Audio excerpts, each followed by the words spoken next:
서울의 밤하늘을 수놓은 별들보다 더 화려한 불빛이 쏟아져 내리는 곳. VVIP들만을 위한 시그너스 호텔의 그랜드 볼룸은 인간의 욕망과 허영이 만들어낸 작은 우주와도 같았다. 샴페인 잔이 부딪히는 경쾌한 소리, 억지로 꾸며낸 웃음소리, 그리고 실속 없는 대화들이 공기를 무겁게 채우고 있었다. 그 모든 소음의 중심에서 JK그룹의 총수 권지혁은 마치 살아있는 조각상처럼 미동도 없이 서 있었다. 그의 별명은 얼음 요새였다. 10년 가까이 재계에서 그를 막아선 자는 없었지만 동시에 그의 철벽 같은 방어막을 뚫고 마음을 얻은 자 또한 없었다. 짙은 흑요석 같은 눈동자는 어떤 감정도 비추지 않았고 완벽하게 재단된 검은색 턱시도는 그의 냉정한 성격을 더욱 부각시켰다.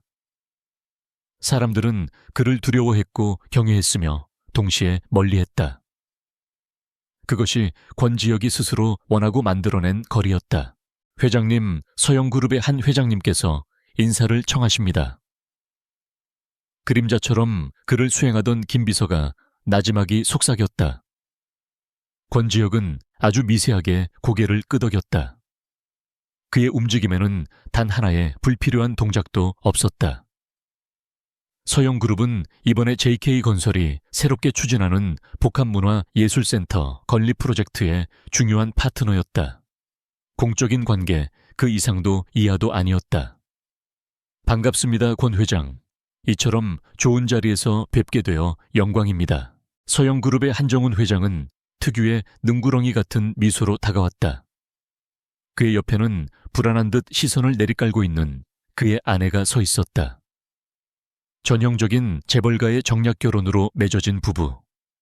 권지혁은 그들의 표면적인 화합 뒤에 숨겨진 차가운 계산을 꿰뚫어 보는 듯했지만 예의상 가벼운 목례로 답했다.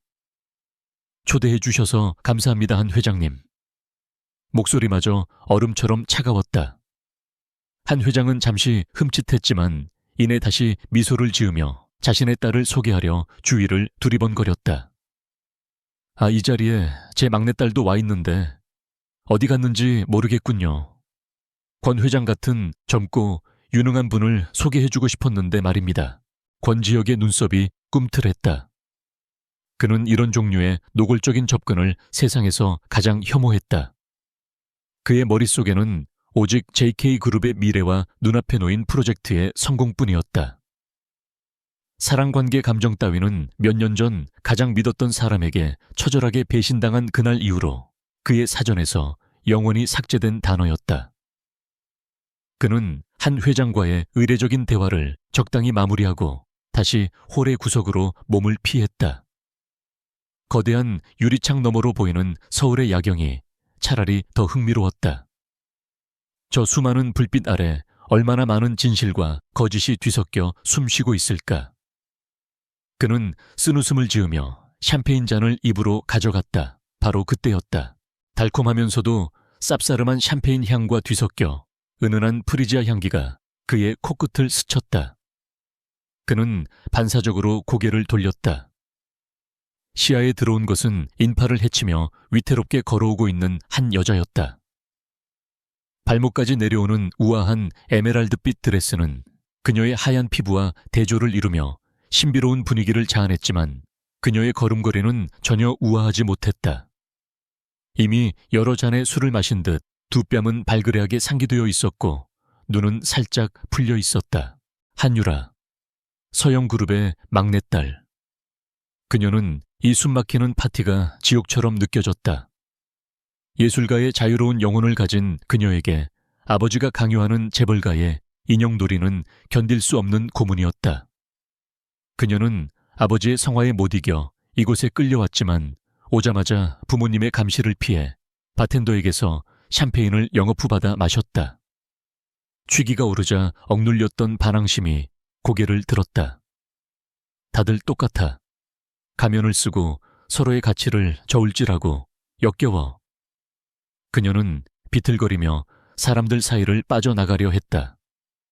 그러다 누군가의 단단한 가슴에 툭 하고 부딪혔다. 죄송, 사과를 하려 고개를 든 유라의 눈에 들어온 것은 차갑게 식어버린 남자의 얼굴이었다.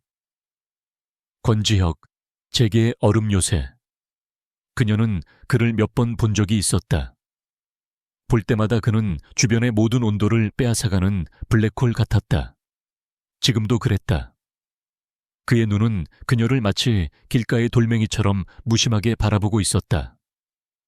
그 순간 알코올에 마비된 뇌에서 위험한 생각이 스쳤다. 저 완벽한 가면을 깨뜨려 보고 싶어. 이유는 없었다. 그저 취기에서 비롯된 충동적인 객기였다. 어쩌면 자신을 올가매는 모든 것들에 대한 어설픈 반항이었을지도 모른다. 유라는 자신도 모르게 까치발을 들었다. 그리고 망설임 없이 차갑고 단단한 그의 입술에 자신의 입술을 포겠다. 정적이 흘렀다. 시간이 멈춘 것 같았다. 권지혁의 뇌는 생전 처음 겪는 시스템 오류에 모든 사고 회로가 정지했다. 계획되지 않은 예측 불가능한 통제 범위를 완벽하게 벗어난 상황. 그는 항상 모든 변수를 계산하고 대비했지만 이것은 그의 계산식에 존재하지 않는 미지수 X였다. 부드러움. 그가 가장 먼저 느낀 감각이었다. 샴페인의 달콤한 향기와 그녀의 체향이 뒤섞여 아찔하게 퍼져나갔다. 그의 인생에 단 한 번도 허락된 적 없는 무방비한 침입. 그는 그녀를 밀어내야 했다. 당연히 그래야만 했다. 하지만 몸이 움직이지 않았다. 굳어버린 몸과 달리 심장은 미친 듯이 요동치기 시작했다. 지난 몇 년간 죽은 듯이 잠잠했던 심장이었다. 유라 역시 마찬가지였다. 그녀의 입술이 닿은 순간 예상했던 차가움 대신 의외의 온기가 느껴졌다. 놀란 그녀가 황급히 몸을 떼고 그를 바라보았다. 그제야 그녀는 자신이 무슨 짓을 했는지 깨달았다. 남자의 흑요석 같은 눈동자가 믿을 수 없다는 듯이 흔들리고 있었다. 주변의 모든 소음이 사라지고 오직 그와 그녀만이 존재하는 것 같았다. 유라의 얼굴이 새하얗게 질렸다. 술이 확 깨는 기분이었다. 그녀는 비명을 지르는 대신 뒤돌아 무작정 달리기 시작했다. 드레스 자락이 발에 채이고 하이힐이 벗겨질 뻔했지만 그녀는 멈출 수 없었다. 그 무시무시한 남자의 시선에서 벗어나야 한다는 생각뿐이었다. 그녀는 맹렬한 속도로 인파를 헤치고 볼룸을 빠져나갔다. 그 과정에서 그녀의 작은 클러치백이 열리며 안에 내용물이 바닥으로 쏟아졌지만 그녀는 알아채지 못했다. 한참 동안 그 자리에 못 박힌 듯 서 있던 권지혁은 천천히 자신의 입술을 손가락으로 매만졌다. 아직도 그녀의 감촉이 생생하게 남아 있었다. 그의 얼음 요새에 생긴 작지만 선명한 균열. 분노가 치밀어야 할 상황이었지만 이상하게도 그의 마음속을 채운 것은 분노가 아닌 혼란과 기묘한 호기심이었다. 회장님, 괜찮으십니까? 김 비서가 사색이 되어 달려왔다. 주변 사람들이 수군거리며 이쪽을 쳐다보고 있었다. 권지혁은 언제나처럼 무표정한 얼굴로 돌아와 짧게 대답했다. 문제없어. 하지만 그의 눈동자는 방금 전 여자가 사라진 방향을 향해 있었다. 그때 그의 발치에서 무언가 반짝였다. 그가 허리를 숙여 그것을 집어들었다. 손에 들린 것은 한 손에 쏙 들어오는 작은 스케치북이었다. 가죽으로 된 표지는 손때가 묻어 있었고 잠금 장치도 없이 끈으로 대충 묶여 있었다. 호기심을 이기지 못한 그는 끈을 풀고 스케치북을 펼쳤다. 그리고 그는 다시 한번 멈칫했다. 스케치북 안에는 연필로 그린 섬세하고 정교한 스케치들이 가득했다. 단순한 낙서가 아니었다. 빛과 그림자를 활용하는 방식 공간을 구성하는 감각, 그리고 무엇보다 도면 하나하나에 담겨있는 생동감과 철학. 그것은 천재의 흔적이었다. 특히 오래된 공장을 개조하여 자연과 인간이 공존하는 도서관으로 만든 디자인은 경이로울 정도였다. 그는 마지막 페이지를 넘겼다. 그곳에는 한요라라는 서명과 함께 창가에 앉아 무언가에 열중하고 있는 한 여자의 옆모습이 그려져 있었다. 바로 조금 전 자신에게 폭풍처럼 다가왔다 사라진 그 여자였다. 권지혁은 스케치북을 덮었다. 술에 취해 대담한 실수를 저지른 철없는 재벌가 막내딸. 그러나 동시에 이토록 놀라운 재능을 숨기고 있는 디자이너. 그의 차가운 입가에 아주 희미한 누구도 눈치채지 못할 미소가 걸렸다. 김비서. 네, 회장님. 서영그룹 한유라 씨의 공식적인 연락처와 일정을 알아봐. 이 스케치북 주인을 찾아줘야 하니까. 목소리는 여전히 차가웠지만 그 안에는 이전에는 없던 미세한 온기가 깃들어 있었다. 얼음 요새의 성벽에 예상치 못한 방문자가 던진 작은 돌멩이 하나가 파문을 일으키기 시작했다. 다음 날 아침 한유라는 깨질 듯한 두통과 함께 잠에서 깨어났다. 어젯밤의 기억은 조각난 필름처럼 드문드문 떠올랐다. 시끄러운 음악, 끝없이 채워지던 샴페인 잔, 그리고 차갑고 단단했던 남자의 입술. 유라는 이불을 머리끝까지 뒤집었으며 비명을 질렀다. 꿈이 아니었다. 그녀는 정말로 대한민국에서 가장 접근하기 어려운 남자 JK그룹의 권지혁에게, 그것도 수많은 사람이 보는 앞에서 키스를 해버린 것이었다. 기억이 선명해질수록 굴욕감과 공포가 해일처럼 밀려왔다. 미쳤어, 한유라. 넌 정말 미쳤어. 그녀는 침대에서 뒹굴며 자신의 머리를 쥐어뜯었다. 앞으로 그 남자의 얼굴을 어떻게 본단 말인가? 아니, 볼 일이 없어야만 했다.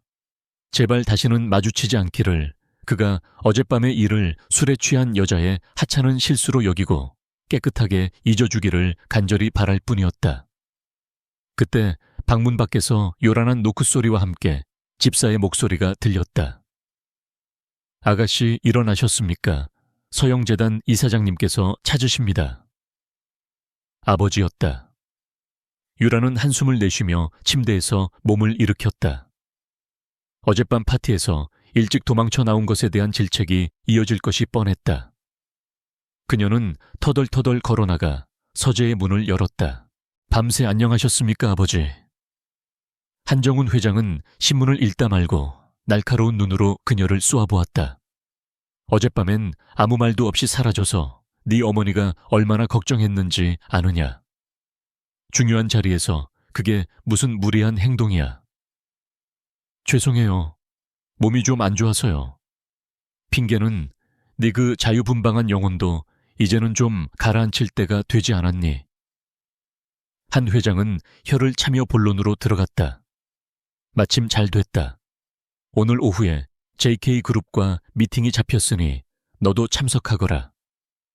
네가 총괄 디자이너로 참여하고 있는 아트센터 프로젝트의 첫 공식 회의다. 유라의 심장이 쿵 하고 바닥으로 떨어지는 것 같았다. JK그룹, 하필이면. 그녀는 얼굴이 하얗게 질린 채 간신히 물었다. 제가 꼭 가야 하나요? 아직 구체적인 시안이 다 나온 것도 아닌데요. 무슨 소리냐. 이번 프로젝트에 JK그룹 권지혁 회장이 직접 참여하기로 했다. 그쪽에서 특별히 너를 만나고 싶다고 연락이 왔어. 이런 기회가 흔한 줄 알아 내 능력을 보여줄 절호의 기회란 말이다. 권지혁. 그 이름이 유라의 뇌리를 망치처럼 때렸다. 그가 자신을 만나고 싶어 한다고 왜 어젯밤의 일을 따지려는 걸까? 아니면 아버지에게 망신을 주려는 걸까? 온갖 최악의 시나리오가 머릿속을 스쳐 지나갔다. 하지만 아버지의 단호한 표정 앞에서 그녀는 더 이상 거절할 수 없었다. 지옥으로 끌려가는 사형수처럼 그녀는 힘없이 고개를 끄덕였다. 같은 시각 서울의 심장부에 위치한 JK그룹 본사 펜트하우스 집무실. 권지혁은 평소와 다름없이 하루를 시작했다. 밤새 처리해야 할 서류들을 검토하고 화상으로 해외 지사장들과 회의를 마쳤다.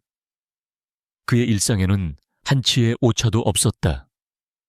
단 하나 책상 한쪽에 놓인 낡은 스케치북을 제외하고는 그는 회의가 끝나자마자 무의식적으로 스케치북에 손을 뻗었다. 밤새 몇 번이나 펼쳐보았는지 모른다. 그녀의 그림에는 힘이 있었다. 상업적인 계산이나 타협 없이 순수하게 건축과 공간을 사랑하는 마음이 고스란히 담겨 있었다. 어젯밤에 충동적이고 위태로워 보이던 모습과는 전혀 다른 단단하고 깊은 내면을 가진 사람이었다. 한유라. 그는 어젯밤 느꼈던 부드러운 감촉과 달콤한 향기를 떠올렸다. 기묘한 일이었다. 지난 몇 년간 그의 심장을 뛰게 한 것은 오직 치열한 비즈니스 경쟁에서 승리했을 때의 쾌감뿐이었다. 그런데 고작 하룻밤의 해프닝이 이름도 몰랐던 한 여자가 그의 견고한 세상에 이토록 큰 파문을 일으키고 있었다. 회장님, 김 비서가 들어와 보고했다. 서영그룹 한유라 씨와의 미팅 오늘 오후 2시로 잡혔습니다. 한유라 씨는 현재 서영재단 소속 수석 디자이너로 이번 아트센터 프로젝트의 총괄 책임자이기도 합니다. 알아. 지혁은 짧게 대답하며 스케치북을 서랍에 넣었다. 회의 준비해. 그의 목소리는 평소처럼 차가웠지만 김 비서는 그의 눈빛에 스치는 미세한 변화를 놓치지 않았다. 그것은 단순한 업무 지시를 내리는 눈빛이 아니었다. 흥미로운 사냥감을 발견한 맹수의 눈빛, 혹은 오랫동안 풀지 못했던 난제를 마주한 학자의 눈빛과 닮아 있었다. 오후 2시 유라는 무거운 발걸음으로 JK그룹 사옥 로비에 들어섰다. 통유리로 된 건물은 하늘을 찌를 듯이 솟아 있었고 그 위용만으로도 사람을 압도했다. 그녀는 안내 데스크의 신분을 밝히고 방문증을 받았다. 최고층으로 향하는 엘리베이터 안에서 유라는 차갑게 식어가는 자신의 손을 마주 잡았다. 괜찮아, 한유라. 넌 프로야. 그냥 일 때문에 만나는 거야. 어젯밤 일은 잊어. 스스로에게 몇 번이나 다짐했지만 심장은 여전히 미친 듯이 뛰고 있었다. 마침내 엘리베이터 문이 열리고 김 비서가 그녀를 정중하게 맞이했다. 끝이 보이지 않는 복도를 지나 거대한 문 앞에 섰을 때 그녀는 마지막으로 심호흡을 했다. 회장님, 서영재단의 한유라 디자이너입니다. 들어오라고 해. 문 안에서 들려온 낮고 차가운 목소리. 유라는 눈을 질끈 감았다가 뜨고 안으로 들어섰다. 집무실은 권지혁이라는 사람을 그대로 옮겨놓은 듯 했다. 흑과 백, 그리고 회색으로만 이루어진 공간. 장식이라고는 찾아볼 수 없는 극도의 미니멀리즘. 거대한 통유리창 너머로 서울 정영이 그림처럼 펼쳐져 있었지만 방 안의 공기는 얼어붙을 것처럼 차가웠다. 그리고 그 중심에 권지혁이 서 있었다. 그는 어젯밤의 턱시도 대신 완벽한 핏의 회색 정장을 입고 있었다. 흐트러짐 없는 모습은 여전했지만 유라는 왠지 모르게 더 큰 위압감을 느꼈다. 안녕하십니까, 권지혁 회장님. 한유라입니다. 그녀는 최대한 프로페셔널한 목소리로 인사하며 고개를 숙였다.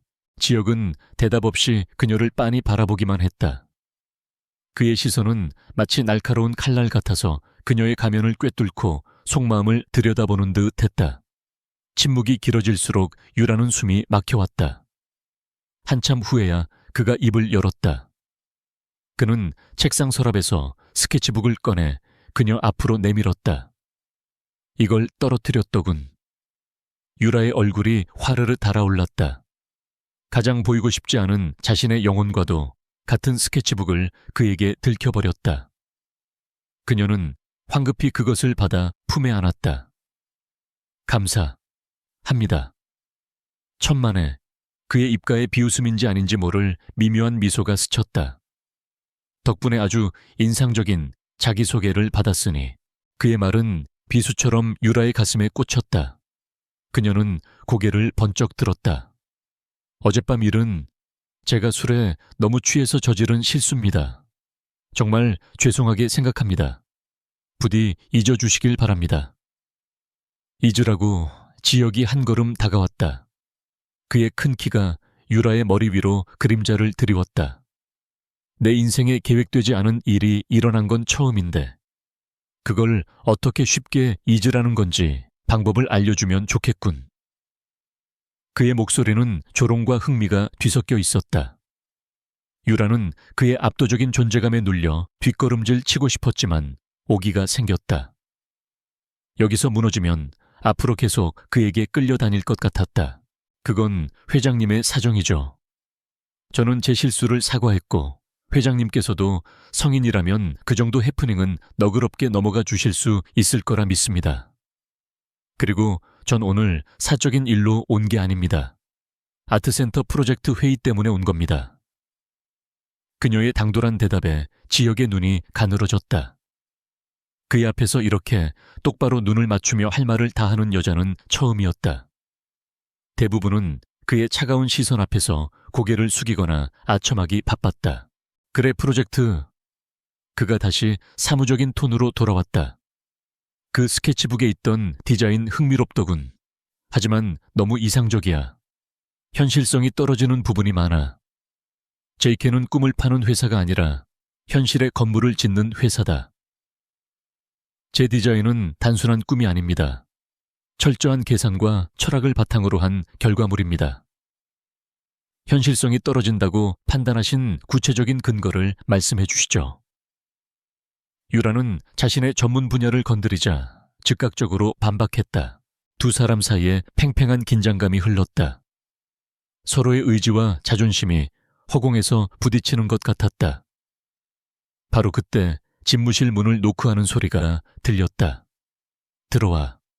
문을 열고 들어온 사람은 뜻밖의 인물이었다. 내가 너무 일찍 왔나 중요한 회의 중이었던 것 같은데. 부드러운 미소와 세련된 매너. 그러나 어딘가 뱀처럼 서늘한 느낌을 주는 남자 태아건설의 최민준 부사장이었다. 그는 권지혁의 오랜 라이벌이자 유라에게는 지긋지긋한 구원자이기도 했다. 민준 씨, 여긴 어쩐 일이에요? 유라가 놀라서 물었다. 최민준은 지혁에게는 눈길도 주지 않은 채 유라에게 다가가 다정하게 말했다. 유라, 너 보러 왔지? JK그룹과 회의가 있다고 들었거든. 혹시나 우리 권 회장께서 너한테 무리하게 굴지는 않나 걱정도 되고. 그의 말에는 노골적인 도발이 담겨 있었다. 그는 유라의 어깨를 감싸려는 듯 자연스럽게 손을 뻗었다. 유라가 몸을 피하기도 전에 지혁의 차가운 목소리가 두 사람 사이를 갈랐다. 남의 집무실에 허락도 없이 들어오는 게 최 부사장의 방식인가? 그리고 내 손님에게서 그 손 치우지. 지혁의 눈빛은 이전보다 훨씬 더 차갑게 가라앉아 있었다. 마치 자신의 영역을 침범한 다른 수컷을 경계하는 맹수 같았다. 최민주는 그제야 지혁을 돌아보며 능글맞게 웃었다. 이런 미안하게 됐군. 유라와는 워낙 가까운 사이라서 말이야. 안 그런가, 유라? 유라는 최민준의 가식적인 친절함에 소름이 돋았다. 그녀는 그의 손길을 피하며 딱딱하게 대답했다. 저희는 공식적인 회의 중입니다. 최 부사장님, 용건이 없으시면 이만 나가주시겠어요. 유라의 단호한 거절에 최민준의 미간이 순간적으로 찌푸려졌지만 그는 이내 다시 미소를 지었다. 그는 유라와 지혁을 번갈아 보더니 의미심장한 말을 던졌다. 알겠어. 방해해서 미안하군. 그럼 회의 잘하고 끝나면 연락해, 유라. 데리러 올게. 최민준이 나가자 집무실에는 더욱 어색하고 무거운 침묵이 흘렀다. 지혁은 불쾌한 표정으로 창밖을 바라보고 있었고 유라는 이 모든 상황이 끔찍하기만 했다. 지혁이 먼저 입을 열었다. 최민준과 가깝나? 아니요, 전혀요. 유라가 즉시 대답했다. 그럼 앞으로는 확실하게 선을 긋도록. JK 프로젝트를 진행하는 동안 쓸데없는 잡음이 섞이는 건 원치 않으니까. 그의 말은 명령조였지만 이상하게도 유라는 그 안에서 미세한 질투 혹은 보호의 감정을 느꼈다. 그녀는 혼란스러운 마음을 다잡고 다시 일 얘기로 돌아왔다. 그래서 제 디자인의 어떤 부분이 비현실적이라고 생각하시는지 구체적으로 말씀해 주시죠, 회장님. 권지혁은 책상에 놓인 설계 도면을 가리켰다. 이 중앙홀의 천장 구조. 미학적으로는 훌륭하지만 현행 건축법의 안전 기준을 아슬아슬하게 비껴간다. 그리고 이 자재 비용이 예상보다 3표는 더 들어갈 거다. 예산 초과지. 그의 지적은 날카롭고 정확했다. 하지만 유라는 물러서지 않았다. 안전기준은 새로운 공법을 도입하면 해결할 수 있습니다. 제가 이미 관련 자료를 검토했습니다. 그리고 자재 비용은 초기 투자 비용이 높을 뿐 장기적인 유지 보수 비용을 고려하면 오히려 더 경제적입니다. 회장님께서는 건물을 짓지만 저는 건물의 삶까지 설계하니까요. 두 사람의 눈빛이 허공에서 다시 한번 격렬하게 부딪혔다. 시작부터 삐걱거리는 관계. 하나의 키스로 시작된 악연인지 인연인지 모를 끄니 이제는 거대한 프로젝트라는 이름으로 두 사람을 단단히 올가매기 시작했다. 첫 만남의 강렬한 스파크 이후 몇 주가 흘렀다. JK그룹과 서영재단의 아트센터 건립 프로젝트는 공식적으로 본궤도에 올랐다. 권지혁과 한유라의 관계는 여전히 살얼음판을 걷는 듯 아슬아슬했다. 그들은 거의 매일 회의실에서 마주 앉았다. 회의는 언제나 치열한 전쟁터였다. 이 전면 유리창의 각도는 채광량을 극대화하지만 여름철 냉방 효율을 20% 가까이 떨어뜨립니다. 디자인의 감성만 추구하다가 건물의 실용성을 놓쳐서는 안 됩니다. 지역이 붉은 펜으로 도면을 가리키며 지적하면 유라도 지지 않고 받아쳤다. 그 문제는 최신 기술인 스마트 틴팅 유리를 적용하면 해결됩니다. 초기 비용은 조금 더 들지만 장기적으로는 에너지 절감 효과가 훨씬 큽니다. 회장님이야말로 눈앞의 숫자만 보시다가 건물이 가진 미래 가치를 놓치고 계시는군요. 그들의 논쟁은 한치의 양보도 없었다. JK그룹의 실무진들은 두 사람의 팽팽한 기싸움에 숨도 제대로 쉬지 못했다. 하지만 이상하게도 프로젝트는 놀라운 속도로 진척되었다. 지혁의 냉철한 현실 감각과 유라의 대담하고 혁신적인 아이디어가 부딪히면서 오히려 더 완벽하고 견고한 결과물들이 만들어지고 있었기 때문이다. 그들은 서로를 인정하지 않는 척했지만 무의식적으로는 서로의 능력을 존중하고 의지하기 시작했다. 권지혁 스스로도 이런 변화가 놀라웠다. 그는 지난 몇 년간 오직 자신의 판단만을 믿어왔다. 타인의 의견은 참고 자료일 뿐 최종 결정은 언제나 그의 몫이었다. 그러나 한유라는 달랐다. 그녀는 그의 결정에 의문을 제기했고 논리적인 근거와 뜨거운 열정으로 그를 설득했다. 그녀의 스케치북에서 보았던 천재성이 회의실 안에서 생생하게 살아 움직이는 것을 보며 지혁은 자신도 모르게 그녀에게 빠져들고 있음을 느꼈다. 사건은 평온한 수면 아래에서처럼 조용히 그리고 은밀하게 시작되었다. 어느 날 아침 업계 소식을 다루는 경제신문 한 면에 익숙한 디자인의 조감도가 실렸다. 최민준의 태아건설이 야심차게 발표한 신사옥 디자인이었다. 유려한 곡선과 빛을 끌어안는 독특한 아트리움 구조. 그것을 본 유라의 손에서 커피잔이 떨어져 산산조각이 났다. 이럴 수가. 그것은 그녀가 아트센터의 핵심 디자인으로 구상했던 아직 외부에 단 한 번도 공개한 적 없는 시크릿 디자인과 거의 흡사했다. 물론 세부적인 디테일은 달랐지만 디자인의 핵심 철학과 아이디어를 명백히 도용한 것이었다. 그 시각 권지혁의 집무실에도 비상이 걸렸다. 김 비서가 창백한 얼굴로 신문을 들고 뛰어들어왔다. 회장님, 큰일 났습니다. 태아건설의 신사옥 디자인이 저희 아트센터 미공개 시안과 매우 유사합니다. 지혁의 얼굴이 순간적으로 얼음처럼 굳어졌다. 그는 신문을 빼앗아 들고 조감도를 샅샅이 훑어보았다. 그의 눈빛이 칼날처럼 날카로워졌다. 이것은 우연이 아니다. 명백한 내부 정보 유출이었다. JK그룹의 철통 같은 보안 시스템이 뚫렸다는 것을 의미했다. 당장 관련 부서장들 전부 소집해. 그리고 한유라 디자이너네 사무실로 오라고 연락해. 잠시 후 굳은 표정의 유라가 집무실로 들어왔다. 그녀의 두 눈은 분노와 실망감으로 가득 차 있었다. 자신이 자식처럼 아끼던 디자인을 도둑맞은 기분이었다. 봤겠지. 지혁이 신문을 가리키며 말했다. 유라는 말없이 고개를 끄덕였다. 내부 소행이다. 프로젝트 관련 자료에 접근할 수 있는 인원은 극소수로 제한되어 있어. 그 안에 첩자가 있는 거야. 그의 목소리는 분노로 낮게 가라앉아 있었다. 최민준, 그자가 이런 비열한 수를 쓸 줄은 알았지만 생각보다 더럽게 나오는군. 어떻게 이런 일이 있을 수 있죠? 유라의 목소리가 가늘게 떨렸다. 이 디자인은 제 모든 것이 담겨있는 아이디어예요. 단순한 건물이 아니라 사람들에게 위로와 영감을 주기 위한 공간이라고요.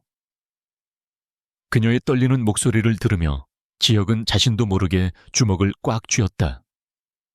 단순히 회사의 기밀이 유출된 것에 대한 분노가 아니었다. 그녀의 꿈과 열정이 더럽혀진 것에 대한 순수한 분노가 그의 안에서 치밀어 올랐다. 내가 해결해. 반드시 배후를 찾아내서 대가를 치르게 할 거다. 그는 단호하게 말했다. 그러니 당신은 흔들리지 마.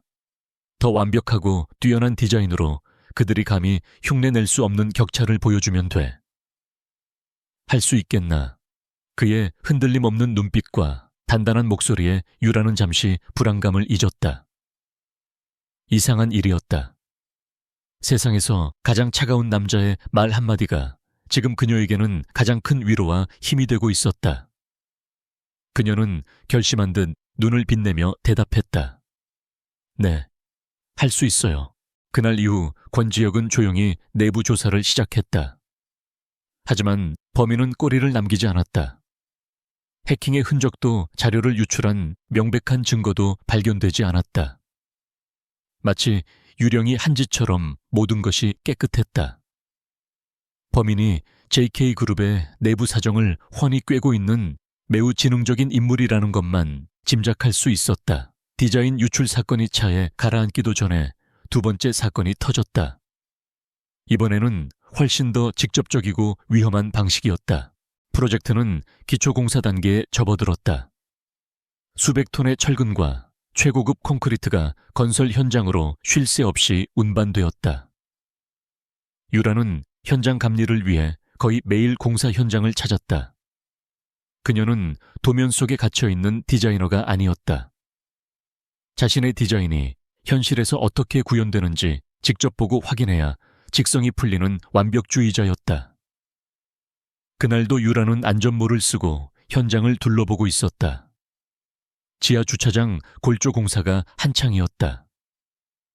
거대한 철근들이 뼈대처럼 엮여 하늘을 향해 뻗어 있었다. 현장 소장이 따라붙어 진행 상황을 브리핑했지만 유라의 시선은 한 곳에 꽂혀 있었다. 방금 막 타설을 위해 준비 중인 철근 구조물이었다. 잠깐만요. 유라가 날카롭게 외치며 구조물로 다가갔다. 현장 소장이 의아한 표정으로 그녀를 따랐다.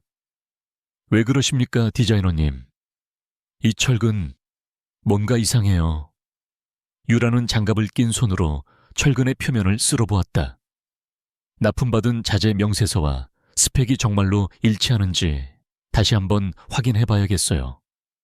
현장 소장은 어이없다는 듯 웃었다. 무슨 말씀이십니까? 대한민국 최고의 해제철에서 납품받은 최상급 자재입니다. 모든 검수 절차도 완벽하게 통과했고요. 색깔이 조금 달라 보이는 건 아마 조명 때문일 겁니다. 여긴 지하라서요. 아니요, 조명 탓이 아니에요. 제 눈은 못 속여요. 유라는 단호했다. 그녀는 수년간 수많은 자재들을 직접 만져보고 공부해왔다. 미세한 질감과 색상의 차이만으로도 자재의 등급을 구별할 수 있는 감각이 있었다. 이 철근 샘플 당장 본사로 보내서 성분 분석을 의뢰해 주세요. 결과가 나오기 전까지 공사는 잠정 중단입니다. 네, 아니, 디자이너님 무슨 근거로 공사를 중단하란 말씀이십니까? 이러시면 공사 기간에 막대한 차질이 생깁니다. 회장님께서 아시면 현장 소장은 길길이 날뛰었지만 유라는 꿈쩍도 하지 않았다. 모든 책임은 제가 집니다. 회장님께는 제가 직접 보고하겠습니다. 그녀는 곧바로 권지혁에게 전화를 걸었다. 자초지종을 들은 지혁은 잠시 침묵했다. 수화기 너머로 그의 차가운 숨소리만 들려왔다. 유라의 가슴이 조마조마했다.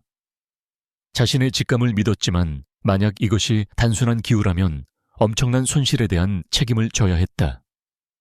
한참 후에야 지혁의 목소리가 들려왔다. 알겠다. 내가 직접 사람을 보내지. 샘플 채취하여서 즉시 정밀 분석에 들어가도록 지시하겠다. 현장 소장에게는 내 명령이라고 전해. 그는 그녀의 감을 믿어주기로 결정한 것이었다. 유라는 자신도 모르게 안도의 한숨을 내쉬었다. 결과는 반나절 만에 나왔다. 그날 밤 늦은 시간까지 회사에 남아있던 유라는 권지혁의 호출을 받고 그의 집무실로 향했다. 집무실의 공기는 그 어느 때보다 무겁고 차갑게 가라앉아 있었다. 지혁은 아무 말 없이 그녀에게 검사 결과 보고서 한 장을 내밀었다. 유라는 떨리는 손으로 보고서를 받아들었다.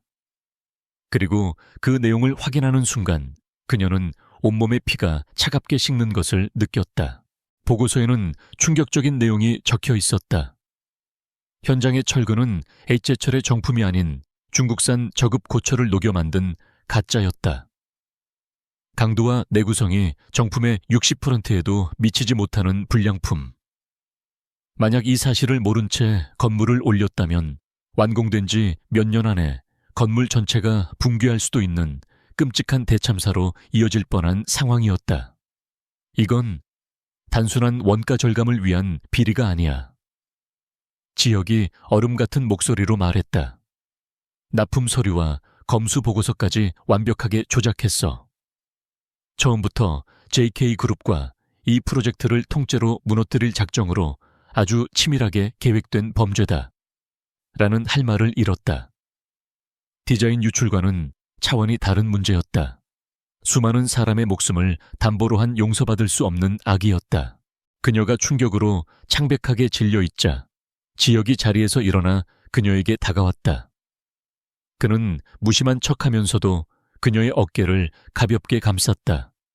그의 손에서 단단하고 따뜻한 온기가 전해져 왔다. 당신이 아니었으면 아무도 몰랐을 거다. 당신이 모두를 구한 거야. 그의 낮은 목소리가 유라의 귓가에 울렸다. 더 이상 두 사람 사이에는 비즈니스 파트너로서의 긴장감이나 남녀 간의 어색함은 존재하지 않았다.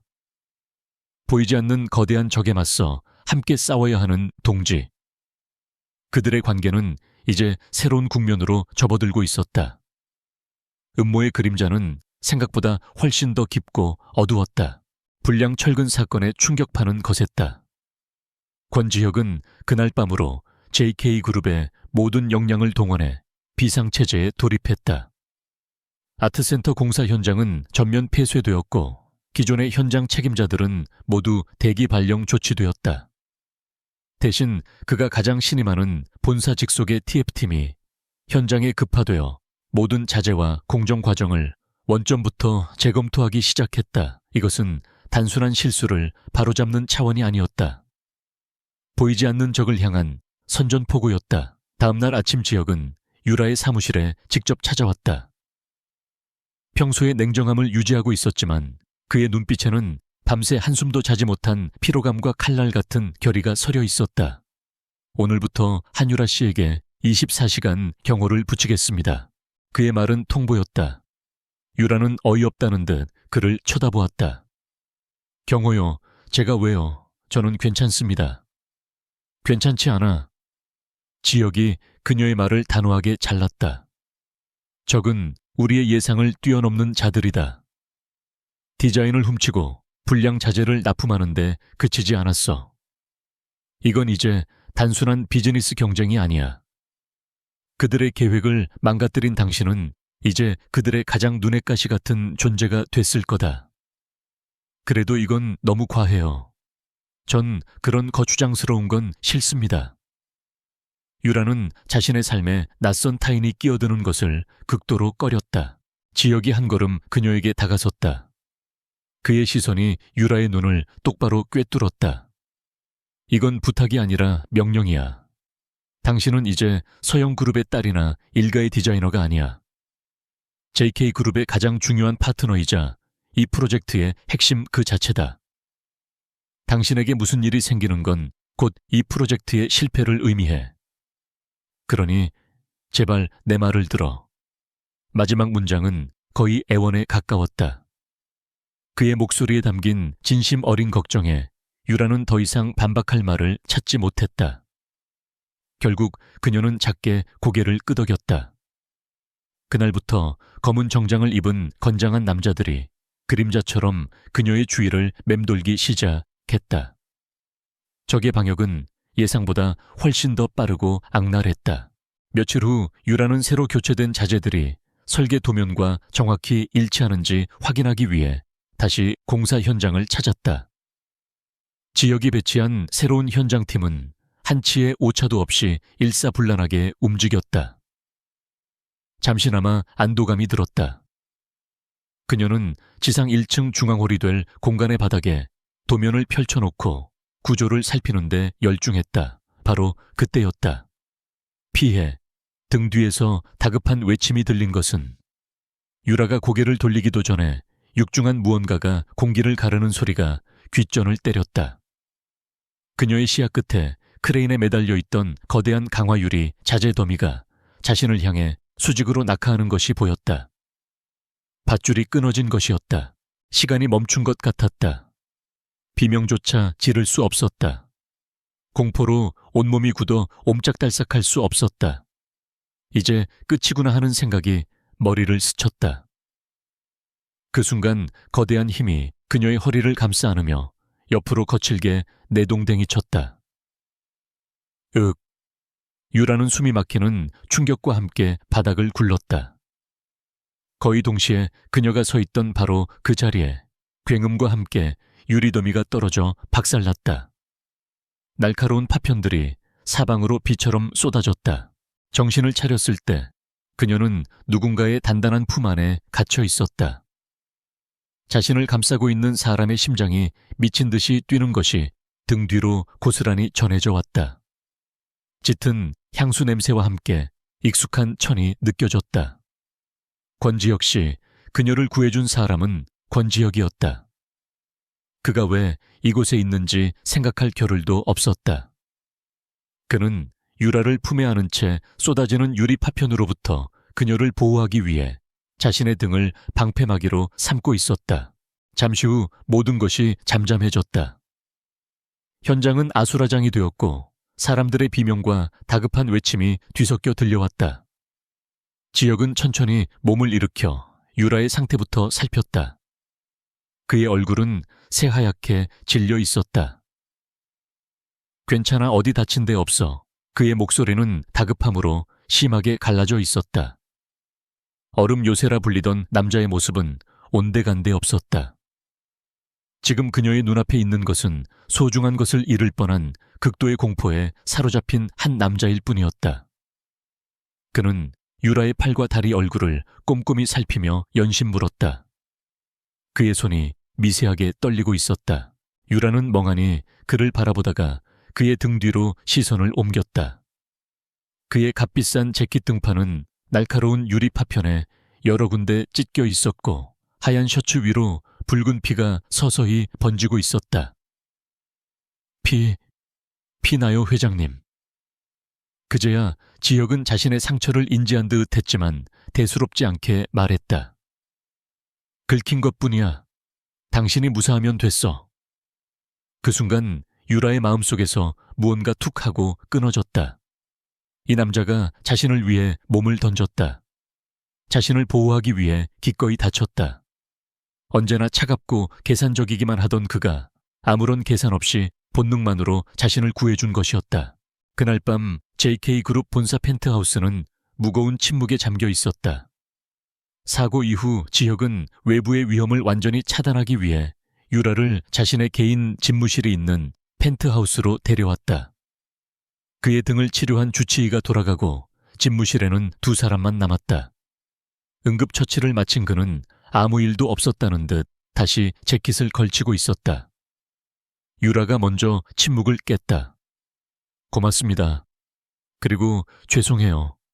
저 때문에. 당신 탓이 아니야. 지혁이 그녀의 말을 막았다. 사고가 아니었어. 누군가 고의로 크레인 와이어에 흠집을 내놓은 거다. 경찰 조사가 시작됐지만 범인은 잡지 못할 거다. 디자인 유출 때처럼 꼬리를 남기지 않았을 테니. 그의 말대로였다. 이것은 명백한 살인 미수였다.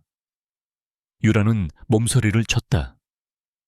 두 사람은 밤늦도록 함께 사건의 전말을 파헤치고 용의자를 추려나갔다. 그러다 잠시 대화가 끊겼을 때 유라는 문득 궁금했던 것을 물었다. 회장님은 왜 그렇게 아무도 믿지 않으세요? 항상 주변에 벽을 치시는 것 같아요. 지혁은 창밖의 야경을 바라보며 한참 동안 말이 없었다. 그리고는 아주 낮은 목소리로 처음으로 자신의 과거를 꺼내놓았다. 대학 시절 목숨을 걸 만큼 믿었던 친구가 있었어. JK그룹의 전신인 작은 건설사를 함께 세운 동업자이기도 했지. 나는 기술을, 그는 경영을 맡았었다. 그런데 그가 회사의 핵심 기술과 자금을 모두 빼돌려서 경쟁사에 팔아넘기고 해외로 도망쳤다. 하루아침에 회사는 부도 직전까지 갔고 나는 모두에게 손가락질 받는 신세가 됐지. 그의 목소리는 담담했지만 유라는 그 안에 숨겨진 깊은 상처와 배신감을 느낄 수 있었다. 그때 깨달았어. 인간의 마음만큼 믿을 수 없는 건 없다는 걸. 진심은 언제나 배신당하고 이익 앞에서는 어떤 관계도 무의미해진다는 걸. 그 이후로 나는 누구도 믿지 않아. 오직 증명된 사실과 데이터만 믿지. 그의 고백은 그가 쌓아 올린 얼음 요새의 정체였다. 그것은 타인을 향한 공격이 아니라 상처 입은 자신을 보호하기 위한 처절한 방어막이었던 것이다. 이번에는 지혁이 물었다. 당신은 서영그룹 막내딸이면 편하게 살아도 될 텐데 왜 이렇게 힘든 일에 뛰어든 거지? 유라가 씁쓸하게 웃었다. 사람들은 모두 그렇게 말해요. 하지만 저는 한 번도 한유라로 살아본 적이 없어요. 언제나 서영그룹의 딸이었죠. 제가 그린 그림, 제가 만든 디자인은 모두 취미로 치부됐고 결국에는 좋은 집안 남자에게 시집가서 사는 게 제 인생의 목표인 것처럼 모두가 말했어요. 이 프로젝트는 제게는 처음으로 건축가 한유라의 이름을 걸고 세상에 나서는 기회예요. 제 힘으로 제 가치를 증명할 수 있는 유일한 길이고요. 서로의 가장 깊은 속내를 알게 된 순간 두 사람을 가로막고 있던 마지막 벽이 허물어졌다. 그들은 더 이상 차가운 CEO와 당돌한 디자이너가 아니었다. 깊은 상처를 가진 남자와 자신의 꿈을 증명하고 싶은 여자, 서로의 아픔을 이해하고 공감하는 두 영혼이었다. 새로운 동질감 속에서 그들은 다시 한번 사건의 단서들을 검토하기 시작했다. 그때 유라의 눈에 무언가 들어왔다. 불량 철근을 납품했던 위장회사의 거래 내역서였다. 잠깐만요. 이 페이퍼 컴퍼니 자금 흐름이 이상해요. 중간에 홍콩에 있는 유령 회사를 거쳐서 자금 세탁을 한 것 같은데 이 회사 이름 낯이 익어요. 유라는 자신의 노트북을 열어 무언가를 빠르게 검색하기 시작했다. 몇 년 전 태아건설이 해외 리조트 개발 사업을 하면서 수상한 자금 흐름으로 구설수에 올랐던 기사였다. 그리고 그 기사에 등장한 유령 회사의 이름이 지금 보고 있는 서류의 회사 이름과 정확히 일치했다. 찾았어요. 유라의 목소리가 떨렸다. 그녀가 노트북 화면을 돌려 지혁에게 보여주었다. 화면에는 최민준의 이름과 유령 회사의 관계를 암시하는 기사 내용이 떠 있었다. 완벽한 증거는 아니었지만 음모의 배후에 최민준이 있다는 것을 가리키는 첫 번째 구체적인 실마리였다. 지혁의 눈이 차갑게 빛났다. 가면 뒤에 숨어있던 적의 윤곽이 드디어 드러나기 시작했다. 이제 방어는 끝났다. 방역의 시간이었다. 권지혁의 펜트하우스 집무실에는 무거운 정적이 흘렀다. 노트북 화면에 떠있는 최민준과 유령 회사 사이의 연결고리는 희미했지만 분명한 어둠 속에 첫 번째 길자 비별과도 같았다. 분노로 당장이라도 최민준에게 달려가 멱살을 잡고 싶었지만 두 사람은 그것이 얼마나 어리석은 행동인지 잘 알고 있었다. 이것만으로는 부족해. 지혁이 먼저 입을 열었다. 그의 목소리는 분노를 억누르느라 강철처럼 굳어 있었다. 최민준은 교활한 뱀 같은 놈이야. 이 정도 증거로는 발뺌하고도 남을 거다. 오히려 우리가 자신의 뒤를 캐고 있다는 사실만 알려주게 되어 놈이 꼬리를 자르고 숨어버릴 기회만 주게 되겠지. 유라도 그의 생각에 동의했다. 함정을 파야 해요. 놈이 스스로 걸어들어와 빠져나올 수 없는 덫을 려. 그녀의 눈빛은 더 이상 두려움이나 혼란으로 흔들리지 않았다. 위험은 오히려 그녀를 더 단단하고 강하게 만들었다. 그녀의 눈에서 자신과 같은 종류의 투지를 발견한 지혁은 입가에 희미한 미소를 띄었다. 그는 자리에서 일어나 인터폰을 눌렀다. 김 비서, 지금 바로 내 집무실로 올라와. 아주 중요한 회의를 시작해야겠어. 잠시 후 굳은 표정의 김 비서가 들어왔다. 그는 권지혁이 가장 신임하는 신보기자 JK그룹의 모든 정보와 보안을 책임지는 인물이었다. 지혁은 지금까지의 모든 상황과 그들의 추론을 김 비서에게 간략하게 설명했다. 모든 것을 들은 김 비서의 얼굴이 경악으로 물들었다. 이제부터 우리는 조용히 방역을 준비한다. 지혁이 선언했다. 최민준이 가장 자신만만해하는 순간, 그가 모든 것을 가졌다고 믿는 바로 그 순간에 우리는 그의 숨통을 끊을 거야. 그러기 위해서는 두 가지가 필요해. 첫째, 우리 내부에 숨어있는 첩자를 색출해야 한다. 둘째, 최민준이 법의 심판을 피하지 못하게 할 결정적인 증거를 확보해야 한다. 그렇게 폭풍 전야에 고요하고도 치밀한 방역작전이 시작되었다. 첫 번째 목표는 내부 첩자를 가려내는 것이었다. 지혁은 김 비서와 함께 교묘한 덫을 설계했다. 아트센터 프로젝트의 핵심 임원 4명에게 각각 조금씩 다른 내용이 담긴 허위 정보를 흘리는 것이었다. A 임원에게는 새로운 친환경 자재 도입 검토, B 임원에게는 해외 유명 조명 디자이너 영입 추진, C 임원에게는 예산 문제로 인한 설계 일부 변경, 그리고 마지막 박 상무에게는 정부의 문화특구 지정 관련 극비 정보를 흘렸다. 4가지 정보 모두 태하건설에게는 아주 구미가 당길 만한 미끼였다. 그리고 그들은 조용히 기다렸다. 어떤 미끼를 물고 어떤 정보가 최민준의 귀로 들어가는지를. 첩자를 기다리는 동안 유라는 두 번째 목표인 결정적인 증거를 찾기 위해 자신만의 방법으로 움직이기 시작했다. 그녀는 서영재단의 이사장인 아버지에게는 프로젝트에 문제가 생겼다는 사실을 숨긴 채 다른 부탁을 했다. 아버지, 혹시 미술계에서 돈 세탁이나 비자금 조성으로 평판이 안 좋은 갤러리나 아트 딜러들 리스트를 좀 받을 수 있을까요? 저희 아트센터 입점업체 선정할 때 참고하려고요.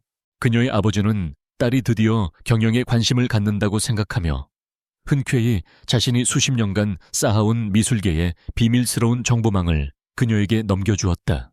유라는 그 리스트를 받아들고 밤을 새워가며 불량 철근 납품에 이용되었던 유령 회사의 자금 흐름과 대조하기 시작했다. 예술품 거래는 거액의 자금을 추적하기 어렵게 만드는 가장 고전적인 돈 세탁 수법 중 하나였다. 그녀의 직감은 그 유령 회사가 단순히 철근 납품을 위해서만 만들어진 것이 아닐 거라고 말하고 있었다. 시간은 겉으로는 평온하게 흘러갔다. 공사 현장은 JK그룹의 직속팀에 의해 안전하게 통제되었고 프로젝트는 다시 정상 궤도에 오른 것처럼 보였다. 하지만 수면 아래에서는 보이지 않는 전쟁이 치열하게 벌어지고 있었다. 지혁과 유라는 거의 매일 밤 펜트하우스에서 만나 정보를 교환하고 다음 계획을 세웠다. 함께 밤을 새우는 시간이 길어질수록 두 사람 사이의 감정 또한 깊어지고 있었다. 그것은 더 이상 단순한 호감이나 동지애가 아니었다. 서로의 상처를 보듬고 서로의 재능을 존중하며 같은 목표를 향해 나아가는 과정에서 피어난 단단한 신뢰와 사랑이었다. 지혁은 서류를 검토하다가 잠든 유라의 어깨에 자신의 재킷을 덮어주었고, 유라는 밤샘에 지친 그를 위해 서투른 솜씨로 직접 끓인 커피를 내밀었다. 그 어떤 말보다도 그들의 작은 행동들이 서로의 마음을 대변해주고 있었다. 한편 최민주는 자신의 계획이 순조롭게 진행되고 있다고 굳게 믿고 있었다. 크레인 사고로 한유라가 겁을 먹고 더 이상 현장에 나타나지 않는다는 보고, 실제로는 지혁이 그녀의 안전을 위해 막은 것이었지만, 그리고 JK그룹 내부가 뒤숭숭하다는 첩자의 보고는 그의 오만함을 더욱 부추겼다. 그는 자신의 사무실에서 첩자인 박상무와 비밀리에 통화하고 있었다. 권지혁은 지금 자기 코가 석자일세. 불량 자재 문제 수습하랴, 프로젝트 지연된 거 만회하랴 정신이 없을 거야. 지금이 바로 끝장을 낼 절호의 기회지. 계획대로 진행하시겠습니까? 물론 연기금과 해외 투자펀드 쪽에는 이미 얘기가 다 끝났어. 내가 신호를 보내면 동시에 JK건설 주식을 시장에 쏟아낼 거야. 주가가 폭락하고 시장이 패닉에 빠지면 그때 우리가 공개 매수를 선언하며 백기사로 등장하는 거지. 그리고 결정타로 권지혁의 비자금 관련 스캔들을 터뜨릴 언론사도 준비시켜 놨다. 물론 전부 날조된 거지만 진실은 중요하지 않아. 대중이 뭘 믿느냐가 중요하지. 최민주는 비열하게 웃었다. 그는 곧 열릴 JK그룹 정기 주주총회 날을 디데이로 잡았다. 그날 그는 권지혁의 모든 것을 빼앗고 한유라까지 손에 넣을 생각에 도취되어 있었다. 그리고 마침내 지혁이 던진 미끼를 첩자가 물었다. 김 비서가 흥분된 목소리로 보고했다. 회장님, 태아건설 쪽에서 정부의 문화특구 지정과 관련해서 로비를 시도한 정황이 포착되었습니다. 저희가 박 상무에게만 흘렸던 바로 그 허위 정보입니다. 모든 것이 명확해졌다. 내부의 적은 바로 박 상무였다. 지혁의 눈이 차갑게 빛났다. 잘 됐군. 이제부터는 우리가 그를 역이용한다. 박 상무에게는 우리가 아무것도 모르는 척하고 계속해서 거짓 정보를 흘려 최민준이 완전히 우리의 손바닥 안에서 놀아나도록. 바로 그때 유렉에서 연락이 왔다. 그녀의 목소리는 미세하게 떨리고 있었다. 찾았어요, 지혁 씨. 찾은 것 같아요. 지혁은 즉시 그녀에게로 향했다.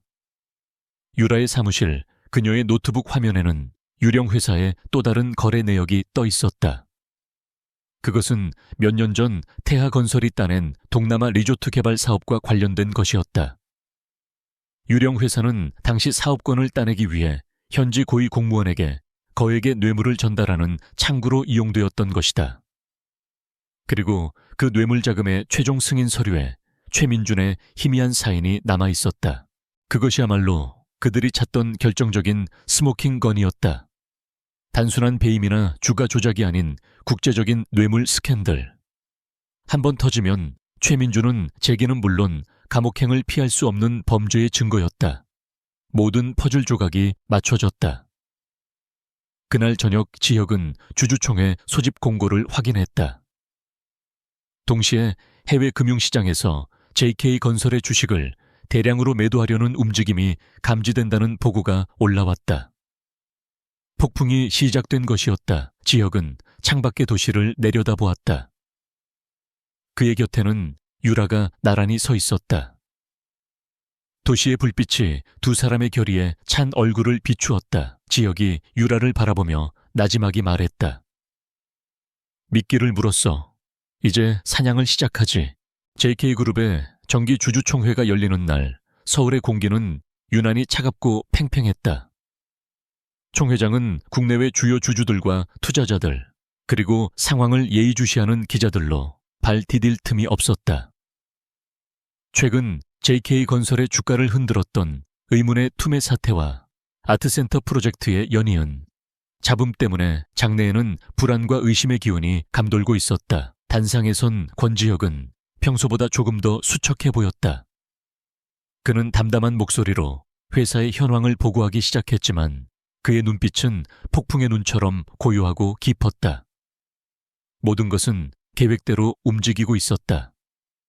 최민준이 스스로 파놓은 무덤으로 걸어 들어오게 하기 위한 마지막 무대였다. 아니나 다를까 경영보고가 끝나자마자 최민준이 기다렸다는 듯이 자리에서 일어났다. 그는 태하건설의 부사장이자 JK그룹의 주요 주주 중 한 명으로서 긴급 발언권을 요청했다. 의장, 그리고 주주 여러분. 최민준은 비통하고 우려에 가득 찬 표정으로 단상에 올랐다. 완벽한 연기였다. 저는 JK그룹의 오랜 경쟁자이자 동시에 무한한 가능성을 믿는 투자자로서 이 자리에 섰습니다.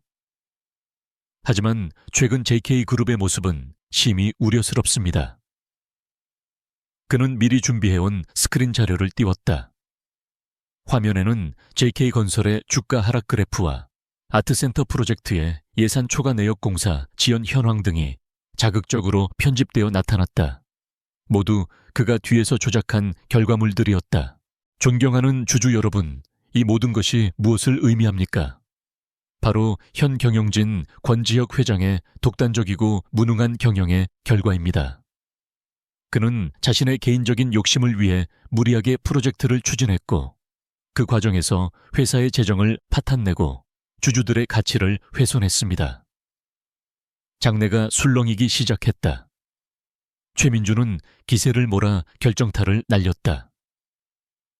저는 더 이상 JK그룹이 침몰하는 것을 지켜볼 수 없습니다. 이에 저는 권지혁 회장의 경영 능력에 대한 책임을 묻고 주주들의 권익을 보호하기 위해 현 대표이사에 대한 해임안을 긴급 안건으로 발의하는 바입니다. 폭탄 선언이었다. 주주들은 충격에 빠졌고 기자석에서는 카메라 플래시가 미친 듯이 터져 나왔다. 권지혁을 지지하던 임원들이 반박하려 했지만 최민준이 사전에 매수해놓은 일부 주주들의 고성과 야유에 묻혀버렸다. 모든 것이 최민준의 시나리오대로 흘러가는 듯했다. 그는 회심의 미소를 지으며 의기양양하게 권지혁을 바라보았다. 권지혁은 아무런 표정 변화 없이 그를 마주볼 뿐이었다. 마치 그 모든 혼란이 자신과는 상관없다는 듯이. 의장이 마지못해 해임안 표결을 선언하려는 바로 그 순간이었다. 잠깐만요. 총 회장 뒤편에 문이 열리며 얼음처럼 맑고 단단한 목소리가 장내의 모든 소음을 잠재웠다. 모든 사람의 시선이 문 쪽으로 쏠렸다. 그곳에는 단정하고 기품 있는 정장 차림의 한유라가 서 있었다. 그녀의 뒤로는 김비서와 변호인단이 함께였다. 그녀는 더 이상 술에 취해 실수를 저지르던 철부지 아가씨가 아니었다. 거대한 폭풍의 중심을 향해 두려움 없이 걸어 들어오는 전쟁의 여신과도 같았다. 최민준의 얼굴이 순간적으로 굳어졌다. 그녀가 왜 여기에 나타난 것인지 그의 계산에 없던 변수였다. 권지혁이 마이크를 잡고 나지막이 말했다.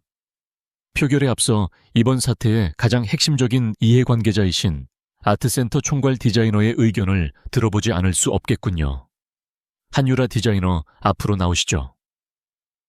유라는 수백 개의 시선을 받으며 침착하게 단상으로 걸어 나갔다.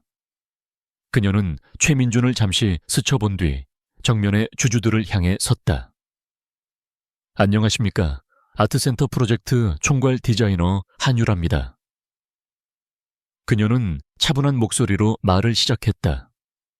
조금 전 최민준 부사장께서 저희 프로젝트의 지연과 예산 초과 문제를 지적하며 권지혁 회장님의 경영 무능을 거론하셨습니다. 하지만 과연 그럴까요? 진실은 과연 무엇일까요? 유라의 손짓에 따라 그녀 뒤에 거대한 스크린에 첫 번째 자료가 떠올랐다. 그것은 불량철근의 성분 분석표와 정상 자재와의 강도 비교 데이터였다. 프로젝트가 지연된 첫 번째 이유는 태하건설의 하청을 받은 유령 회사가 납품한 불량 자재 때문이었습니다. 이 철근은 정품의 60%에도 미치지 못하는 강도를 가진 폐자재로 JK그룹의 안전검증 시스템을 속이기 위해 서류까지 완벽하게 조작되었습니다. 만약 제가 이것을 발견하지 못했다면 완공 후 아트센터는 그대로 붕괴하여 수백 명의 인명피해를 냈을 겁니다. 장내에 경악의 탄성이 터져 나왔다. 주주들의 얼굴이 하얗게 질렸다. 유라는 멈추지 않았다. 예산이 초과된 이유 또한 명확합니다. 다음 화면에는 크레인 사고 현장의 처참한 사진과 권지혁의 등이 찢어져 피로 물들었던 셔츠 사진이 나타났다. 이것은 단순한 사고가 아니었습니다. 누군가 고의로 크레인 와이어를 훼손하여 저를 살해하려 했던 명백한 테러 행위였습니다. 권지혁 회장님은 저를 구하기 위해 기꺼이 몸을 던졌고 저희는 이 사건 이후 현장의 안전 시스템을 전면 재구축하기 위해 막대한 추가 비용을 투입해야만 했습니다. 최민준의 얼굴에서 핏기가 사라지기 시작했다. 그는 소리쳤다. 거짓말 저건 모두 조작된 거야. 증거도 없는 음해일 뿐이라고. 증거가 없다고요. 유라가 차갑게 받아쳤다. 그렇다면 이 영상은 어떻게 설명하시겠습니까? 스크린의 영상 하나가 재생되었다. JK그룹의 감사실에서 촬영된 영상이었다. 영상 속에는 내부 첩자였던 박상무가 울면서 모든 것을 자백하고 있었다.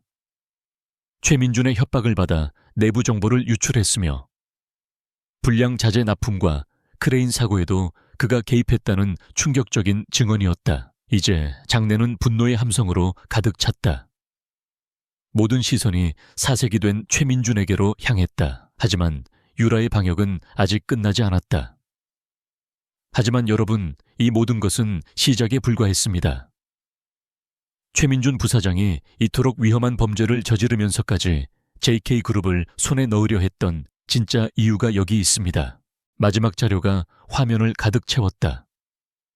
그것은 유령 회사의 자금 흐름을 추적한 데이터와 동남아 리조트 개발 사업 당시 최민준이 현지 공무원에게 거액의 뇌물을 건넨 사실을 입증하는 비밀 계좌 내역과 그의 사인이 담긴 이면 계약서였다. 최민준 부사장은 아트센터 프로젝트를 망가뜨려 권지혁 회장을 몰아내고 동시에 자신의 국제적인 뇌물 비리를 영원히 묻어버리려 했던 것입니다. 이것은 경영권 분쟁이 아니라 한 개인의 탐욕이 부른 추악하고 잔인한 범죄일 뿐입니다. 유라의 외침이 총 회장을 가득 메웠다. 모든 것이 끝났다. 최민준은 그 자리에 얼어붙은 채 아무 말도 하지 못했다. 그의 완벽했던 가면은 산산조각이 났고 그 아래로 탐욕과 공포에 일그러진 추악한 민낯만이 남아있었다. 그가 무어라 변명이라도 하려는 순간 총 회장의 문이 다시 한번 거칠게 열렸다. 이번에 들어온 것은 변호인단이 아닌 검찰 특수부 수사관들이었다. 그들은 망연자실한 최민준에게 곧장 걸어가 그의 양팔을 붙잡았다. 최민준 씨 당신을 산업 스파이 살인미수, 국제 뇌물 공여 및 주가 조작 혐의로 긴급 체포합니다.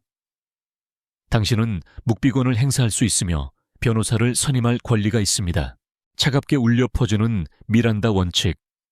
수십 개의 카메라 플래시가 그의 초라하고 비참한 마지막 모습을 담기 위해 터져 나왔다. 한때 업계의 총아로 불렸던 남자는 그렇게 수사관들에게 무력하게 끌려나갔다.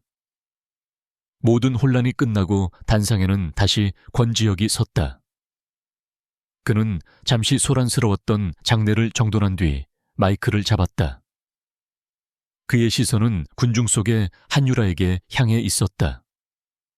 두 사람의 눈이 허공에서 마주쳤다. 그 눈빛 속에는 수만 가지 감정이 오갔다.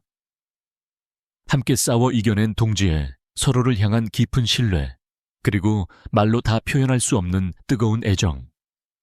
기나긴 전투가 마침내 끝이 났다. 최민준이 체포된 후 제게는 한바탕 폭풍이 휩쓸고 지나갔다. JK그룹과 태아건설을 둘러싼 추악한 진실은 연일 신문과 뉴스의 헤드라인을 장식했다. 최민준의 범죄 행각이 만천에 드러나자 그와 결탁했던 비리 정치인들과 내부 조력자들 역시 줄줄이 법의 심판을 받게 되었다.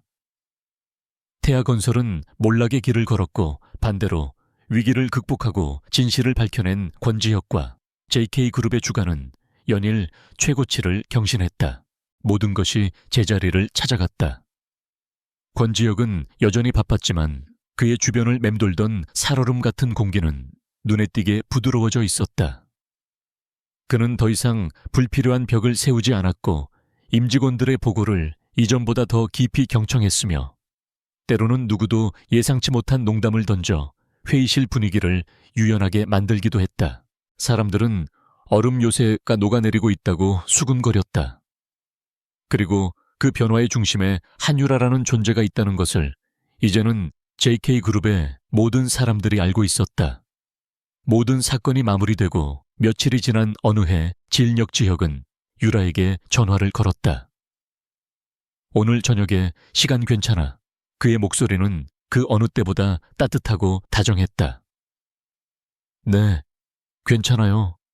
왜요? 또 무슨 회의라도 남았어요? 유라가 장난스럽게 물었다. 아니, 그냥 보여주고 싶은 게 있어서. 내가 그리로 갈게. 지혁이 그녀를 데리고 간 곳은 두 사람의 전쟁터이자 이제는 희망의 상징이 된 아트센터 공사 현장이었다. 하루의 작업을 마친 현장은 고요했다. 붉게 물드는 저녁 노을을 배경으로 굳건하게 솟아오른 건물의 뼈대가 아름다운 실루엣을 그리고 있었다. 두 사람은 안전모를 쓰고 나란히 현장을 걸었다. 이제 이곳에는 그 어떤 위험이나 음모의 그림자도 남아있지 않았다. 오직 새로운 생명이 잉태되는 건강한 소음과 땀 냄새만이 가득했다. 그들은 공사가 거의 마무리된 최상층의 전망대에 올랐다. 통유리 너머로 서울의 야경이 보석처럼 반짝이기 시작했다. 한참 동안 말없이 그 풍경을 바라보던 지혁이 천천히 그녀를 돌아보았다. 기억나, 우리가 처음 만났던 그 파티. 어떻게 잊겠어요. 제 인생 최악의 흑역사인데. 유라가 얼굴을 붉히며 대답했다. 지혁이 부드럽게 미소 지었다. 그때 당신의 그 취중 키스. 나는 그게 그냥 어이없는 해프닝이라고 생각했어. 하지만 틀렸더군. 그는 유라에게 한 걸음 더 다가서며 그녀의 손을 부드럽게 잡았다. 그의 손은 따뜻하고 단단했다. 지난 몇 년간 내 세상은 흑백이었어. 모든 것이 계산이었고 모든 관계는 거래였지. 심장은 뛰고 있었지만 사실상 죽어있는 것과 다름없었어. 나는 스스로를 얼음 요새 안에 가두고 아무도 들여보내지 않았으니까. 그의 눈빛이 깊은 감정으로 흔들리고 있었다. 그런데 당신이 그날 밤 내 요새의 성문을 부수고 들어왔어. 당신의 그 황당하고 무모했던 키스가 얼어붙었던 내 호수에 던져진 첫 번째 돌멩이였어. 단순한 파문이 아니었지. 그건 꽁꽁 얼어붙었던 얼음을 전부 깨뜨려버리는 충격이었어. 덕분에 나는 아주 길고 외로웠던 겨울잠에서 깨어날 수 있었어. 그의 진심 어린 고백에 유라의 눈시울이 뜨거워졌다. 한유라, 당신은 내게 다시 느끼는 법을 알려줬어. 다시 사람을 믿는 법을 가르쳐줬고 다시 심장이 뛰는 이유를 만들어줬어. 나는 당신과 함께 이 건물을 짓는 것만으로는 만족할 수 없어. 그는 그녀의 양손을 소중하게 감싸 쥐었다.